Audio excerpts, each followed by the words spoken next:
We spend so much of our lives wishing we were someone else, richer, more powerful, more important. We look at others and think, if only I had what they have, I would finally be happy. But here is a truth that most people learn far too late. The thing you have been searching for out there in the world has been right inside you all along. Real power does not come from becoming something greater. It comes from realizing that who you already are was always enough. Today's story is about a simple stone cutter, a man who lived an ordinary life doing ordinary work day after day. But one quiet afternoon, beneath the shade of an old tree, he fell asleep and had a dream. Just a dream, nothing more. But that single dream took him on a journey he never expected. From a simple man to a wealthy merchant to a king to the blazing sun to the mighty wind and even to a great and immovable mountain. Until at last it revealed a truth so deep, so profound, that it changed the way he saw himself forever. Sometimes life does not need years to teach you its greatest lesson. Sometimes all it takes is one dream and the courage to understand what it means. So stay with me until the very end, because this story might just awaken something within you too. Long, long ago, there lived a humble stone cutter in a small hut by the side of a great rocky mountain. Every morning, before the sun had fully risen, he would climb the mountain path, his heavy hammer slung over his shoulder, his breath misting in the cool early air. And every day, under the blazing sky, he would chip away at the rock face, hammering and shaping the stone until his arms ached and his hands were raw. It was hard, honest work. And though he was poor, the stonecutter earned enough to feed himself 3 meals a day. He led a simple, contented life. But contentment, as we shall soon see, is a fragile thing. One afternoon, the sun burned fiercer than it had in weeks. The air above the rocks shimmered and danced with heat. The stonecutter's arms grew heavy. His throat was parched. The hammer in his hands felt as though it were made of iron twice over. He set down his tools, wiped the sweat from his brow, and looked around.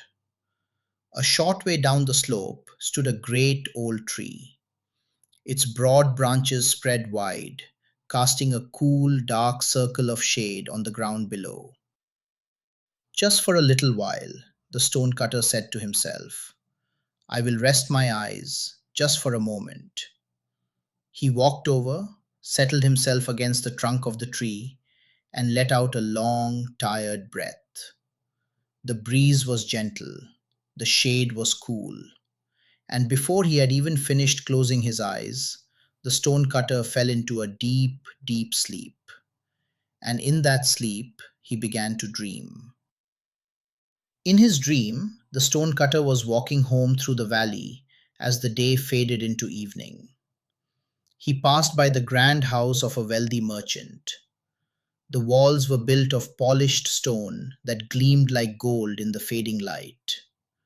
Silk curtains fluttered from the windows. Servants hurried in and out, carrying trays of food and pitchers of wine. The stonecutter stopped and stared. He looked down at his own rough hands, at his dusty clothes, at the simple hammer hanging by his side. I cut rocks every single day, he muttered, and yet I could never own such a beautiful house. Oh, how wonderful it would be to be a wealthy man, to have fine robes and rich food, and never worry about anything again. Now, in this dream, the spirit of the mountain was listening, and every wish the stonecutter made would come true. A voice rang out from somewhere high above, neither thunder nor wind, but something ancient and deep. Your wish shall be granted. The stonecutter spun around. Who said that? I don't see anyone. But there was no answer, only silence, and the faint rustle of wind through the pine trees. He shook his head and walked on, thinking himself foolish. But when he arrived home, he stopped dead in his tracks. His little hut was gone. In its place stood a magnificent palace, gleaming with polished stone and fine wood, surrounded by gardens bursting with color. Inside, he found rooms filled with silk cushions, golden lamps, and tables heavy with the finest food he had ever seen. I must be dreaming, he whispered. And though he was right, he did not know it yet. For a time, the stonecutter, now a wealthy man, enjoyed his new life. He ate richly, slept on soft beds, and dressed in fine robes. But it was not long before his eyes began to wander again. One morning, a great procession came through the valley. It was the king himself, carried in a golden sedan chair, beneath a jeweled umbrella, surrounded by hundreds of servants and soldiers, horses and flags. The people along the road bowed low as he passed. The stonecutter watched from his window and felt a familiar ache stir inside him. Look at the king, he said quietly. He is far grander than I. Everyone bows before him. He commands armies and rules the land. Oh, how I wish I could be the king. And once again, a voice rang out from somewhere high above. Your wish shall be granted. In an instant, the stonecutter was transformed. He sat upon a golden throne in a great palace, wearing magnificent robes and a jeweled crown. Servants attended his every need. Soldiers obeyed his every command. The whole kingdom was his. Now, he said, settling into his throne with a satisfied smile, surely I am the greatest of all. But as the days passed, the sun beat down upon the land with terrible force. The fields dried up, the rivers shrank. The king sat in his palace, drenched in sweat, fanning himself uselessly. He looked up at the blazing sun above and thought, how powerful that sun is. It is stronger than any king. It controls the whole world. It gives life and it takes it away. No crown or army can command it. Oh, how I wish I could be the sun. Your wish shall be granted. And in an instant, the stonecutter became the sun. Oh, how glorious it was! He blazed across the sky, pouring golden light down upon the earth, giving warmth and energy to every living thing. He watched over mountains and oceans, cities and forests. Nothing could hide from his gaze. I am the greatest of all, he declared. Nothing in this world is more powerful than I. But even as he said this, he noticed something moving slowly toward him, a great dark cloud drifting in from the horizon. The cloud grew larger and larger until it slid directly in front of the sun, blocking his light completely. The sun pushed and blazed, but he could not shine through. The world below fell into shadow. What is this? Cried the sun. I thought I was the greatest of all, but this cloud is greater than me. It has stolen my light, and there is nothing I can do. Oh, how I wish I could be a cloud. Your wish shall be granted. And so the stonecutter became a mighty cloud. He drifted across the sky, high above the world, gazing down upon all the lands and seas and mountains and valleys below. Now I truly am the greatest, he thought. I can block the sun itself. I can flood the rivers and drench the fields. Nothing can touch me up here. And he poured rain down upon the earth, great torrents of it, flooding villages and washing away roads. Everything bowed before his power.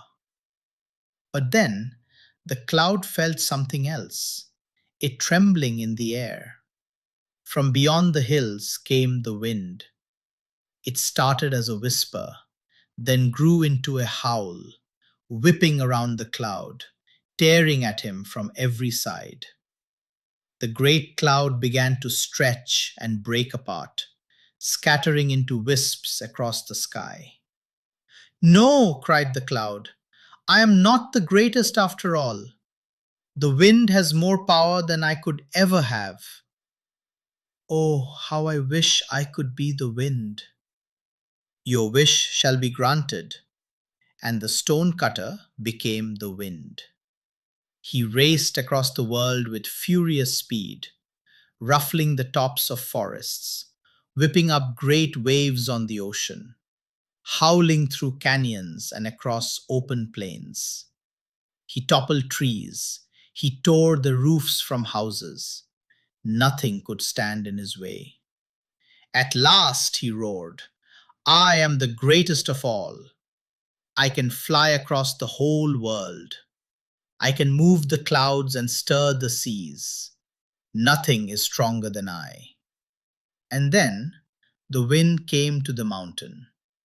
He blew and blew and blew with all his might. He threw himself against the mountain again and again. But the mountain did not move, not even an inch.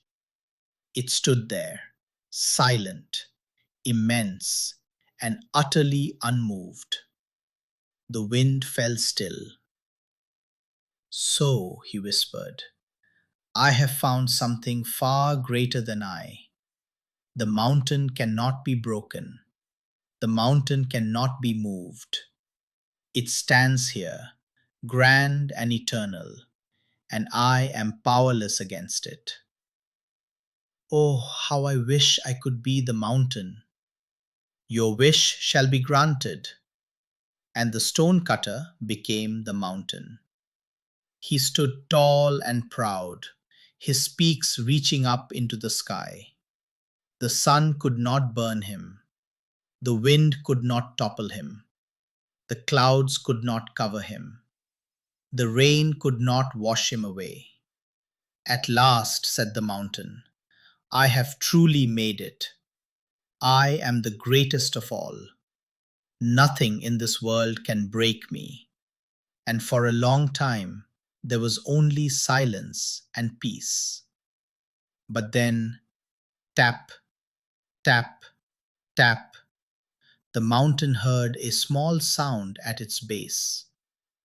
He looked down, and there, far below, was a tiny figure, a man carrying a hammer, chipping away at the rock, breaking off pieces of the mountain one by one with patient, steady hands. The mountain trembled. What? He cried. I thought I was the greatest of all. I thought nothing could break me. But down there, that small, ordinary man with his hammer, he is breaking me apart, piece by piece. He is greater than the mountain. He is greater than the wind and the cloud and the sun and the king and all the wealth in the world. The mountain's voice grew quiet. He is a stonecutter, just a stonecutter. How I wish I could be a stonecutter once more.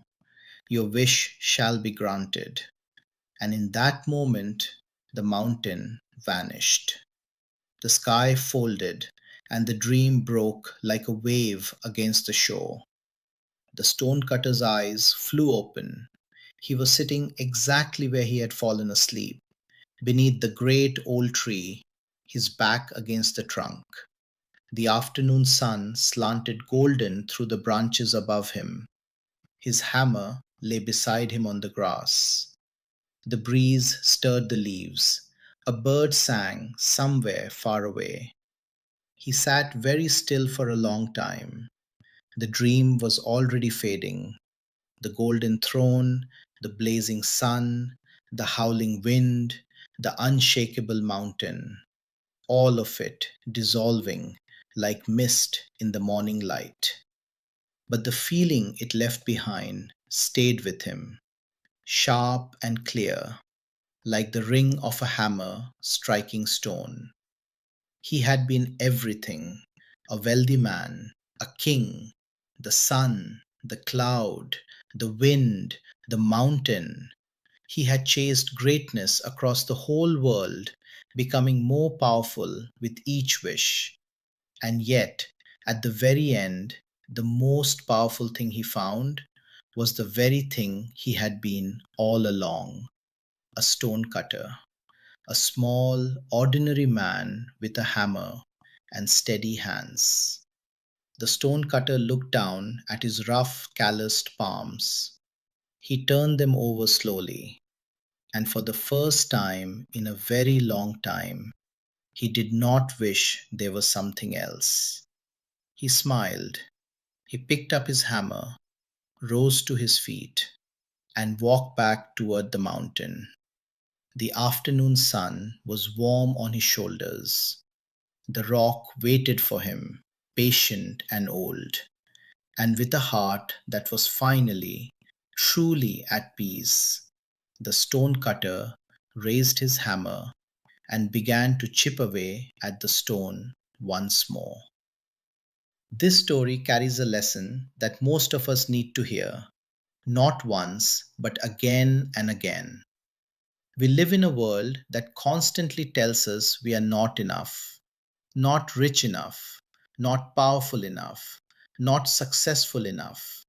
And so we spend our days chasing something bigger, something better, always believing that happiness lives somewhere out there, in the next promotion, the next achievement, the next version of ourselves. But think about what happened to the stonecutter. He became a wealthy man and still wanted more. He became a king and still felt small. He became the sun, the cloud, the wind, the mountain, and each time he discovered that even the mightiest force has something it cannot overcome. The truth is, there is no final destination where you will finally feel like you have made it, because true contentment does not come from what you become. It comes from accepting who you already are and doing your work. Look at your own life today. Look at your hands, your skills, your daily work. You may think it is ordinary. You may think it is not enough. But the stonecutter's steady hands could do what even a mountain could not resist.